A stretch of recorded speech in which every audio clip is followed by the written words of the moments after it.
మరీ ఇంత దారుణంగా మోసపోతామని చెప్పేసి అస్సలు అనుకోలేదు. రీసెంట్‌గా మా మమ్మీని హాస్పిటల్‌కి తీసుకెళ్ళాము. డాక్టర్ ఉండి నేచురల్ ఫ్రూట్స్ ఎక్కువగా తినండి అని చెప్పేసి అన్నారు. అందులో ఈ పనసపండు ఒకటి. పనసపండులో హెల్త్ బెనిఫిట్స్ చాలా ఉంటాయి. ఇంకా బయట పనసపండు ఉంది కదా అని చెప్పేసి ఒక పావు కేజీ తీసుకున్నాము. ఆశ ఉండాలి కానీ అత్యాశ ఉండొద్దని ఇందుకే అంటారేమో. పావు కేజీ తీసుకునే దగ్గర హాఫ్ కేజీ తీసుకునే సరిపోతుండే. ఇంకా తక్కువకి ఇస్తున్నారు కదా అని చెప్పేసి పనసకాయ మొత్తం తీసుకొచ్చాము. ఈరోజు ఈవినింగ్ తీసుకొస్తే మార్నింగ్ కట్ చేద్దామని చెప్పి చూసేసరికి మొత్తం ఇలా ఫంగస్ పట్టిపోయింది. ఇంకా ఔటర్ లేయర్ ఫంగస్ పట్టింది కదా, లోపల ఎలా ఉంటుందో చూద్దామని చెప్పేసి ఈ పనసపండు తీయడానికి మా ఫాదర్ అయితే చాలా కష్టపడ్డారు.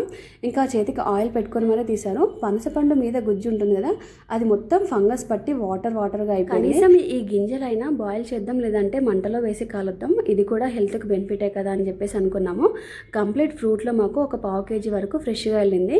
ఇంకా లాస్ట్గా ఫంగస్ పట్టిన ఫ్రూట్ తినొద్దు, అది తింటే ఇంకా హెల్త్ ఇష్యూస్ వస్తాయని చెప్పేసి కంప్లీట్గా ఎవరికి తెలీదు పనసపండు ఫ్రూట్ కన్నా ఈ గింజలలోనే హెల్త్ బెనిఫిట్స్ ఉంటాయి. ఇందులో తప్పేవరదో కామెంట్ చేయండి. నచ్చితే లైక్ చేయండి. Please to subscribe.